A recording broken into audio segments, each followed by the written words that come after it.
أعوذ بالله من الشيطان الرجيم. بسم الله الرحمن الرحيم.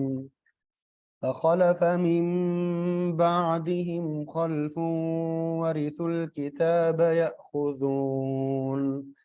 يأخذون عرضه هذا الأدنى ويقولون سيغفر لنا وإن يأتهم عرض مثله يأخذوه ألم يؤخذ عليهم ميثاق الكتاب ألا يقولوا على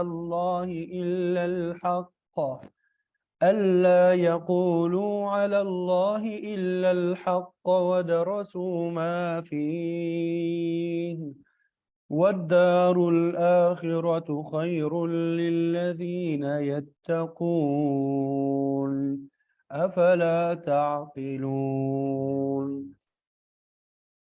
والذين يمسكون بالكتاب وأقاموا الصلاة إنا لا نضيع أجر المصلحين وإذ نتقنا الجبل فوقهم كأنه ظلة وظنوا أنه واقع بهم خذوا ما آتيناكم بقوة واذكروا ما فيه لعلكم تتقون وإذ أخذ ربك من بني آدم من ظهورهم ذريتهم وأشهدهم على أنفسهم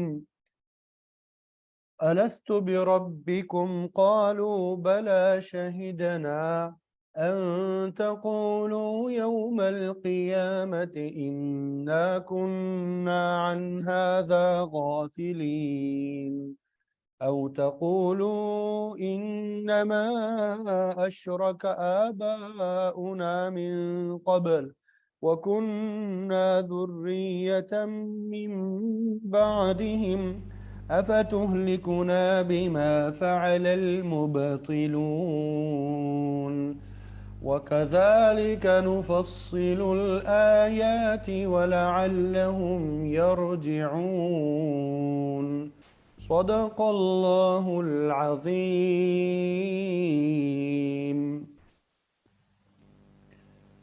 الحمدللہ ابھی آپ کے سامنے سورہ اعراف آیت نمبر 169 سے 174 تک تلاوت کرنے کی سعادت حاصل ہوئی۔ سب سے پہلے ہم ان آیات کا ترجمہ پڑھیں گے اور پھر اس کے بعد مفسرین نے جو تفسیر بیان کی ہے وہ انشاءاللہ آپ کے سامنے ذکر کریں گے۔ فخلف فخلف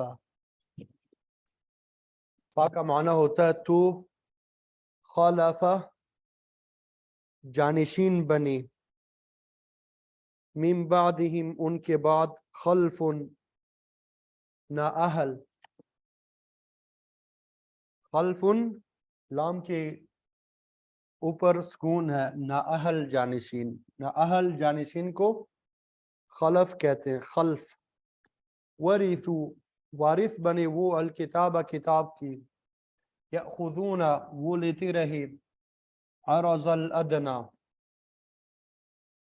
عرض سامان، هذا الادنا یہ گٹھیا ترین، ویقولون اور وہ کہتے رہے، سیغفر لنا ان قریب بخش دیا جائے گا ہمیں، ان قریب بخش دیا جائے گا ہمیں۔